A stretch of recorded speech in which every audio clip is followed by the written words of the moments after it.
ఈరోజు డాక్టర్ బాబా సాహెబ్ అంబేద్కర్ అయితే 1891 ఏప్రిల్ 14న మహారాష్ట్ర మౌబీ జిల్లాలో మహో గ్రామంలో పుట్టారు.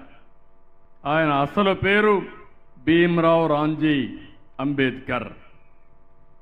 అందరి మాదిరిగా ఈ రోజుట్లోనే చాలా సమస్యలు ఉన్నాయి. ఆ రోజుట్లో ఒకసారి గతాన్ని ఆలోచించండి.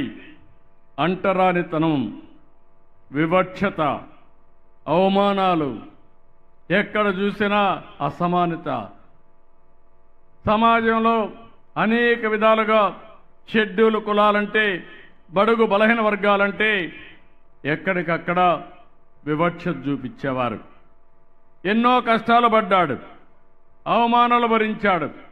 ప్రతి ఒక్క అవమానాన్ని కసిగా ఎదుర్కొన్నాడు, పోరాటాలు చేశాడు, అనేక వ్యతిరేక పోరాటాలు చేసి ముందుకు పోయాడు. ఒక మాటలో చెప్పాలంటే దళితులు, అణగారిన వర్గాల కోసం యుద్ధం చేసిన మహాయోధుడు అంబేద్కర్ గారని చెప్పి కూడా నేను మీకు తెలియజేస్తున్నా.